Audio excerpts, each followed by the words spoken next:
నమస్తే CTV news కి స్వాగతం. కరీంనగర్ జిల్లా హుజూరాబాద్, జమ్మికుంట, కమలాపూర్ మండలాల్లో డయాలసిస్ సెంటర్ తీసుకొచ్చిన సందర్భంగా సేవాదల్ హుజూరాబాద్ నియోజకవర్గ అధ్యక్షులు నరెడ్ల వినోద్ రెడ్డి ఆధ్వర్యంలో ప్రణయ్ బాబు చిత్రపటానికి పాలాభిషేకం చేయడం జరిగింది.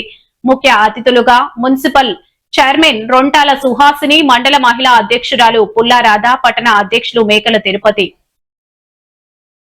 ఈ కార్యక్రమంలో కౌన్సిలర్ ఖాలిద్ భాయ్, కమలాపురం మండల సేవాదళ అధ్యక్షులు శనిగారపు రమేష్, సీనియర్ నాయకులు చింతా శ్రీనివాస్, ముద్రవేణి వేణుగోపాల్, నరేష్, శంకర్, ఎండి ఆశు తదితరులు పాల్గొన్నారు.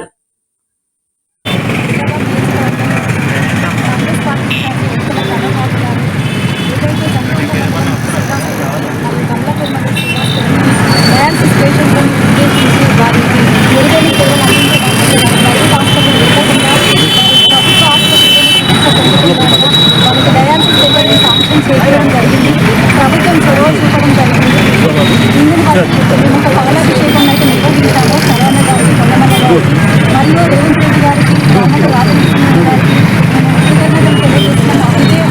హుజూరాబాద్ పట్టణ అందరి పట్టణ కూడా హృదయపూర్వక ధన్యవాదాలు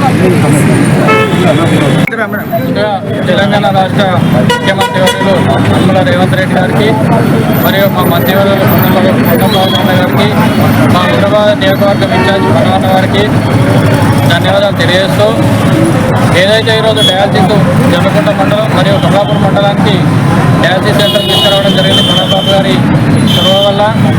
ముఖ్యంగా మనం బయట చూస్తున్నాం, మన హుజూరాబాద్ నియోజకవర్గం మొదలైన ప్రణవ్ ప్రత్యేక కృతజ్ఞతలు తెలుపుతున్నారు. ప్రణవ్ గారు చెప్పిందే చేస్తారు, చేసేదే చెప్తారు. మరి కళ్ళబొల్లి మాటలు పెట్టి ప్రజలను మభ్యపెట్టే నాయకుడు కాదు. కాబట్టి మరి ప్రజలంతా ఈరోజు మా ఉడతల ప్రణవ్ గారి యొక్క నాయకత్వాన్ని మేమందరం కావాలని కోరుకుంటున్నాం.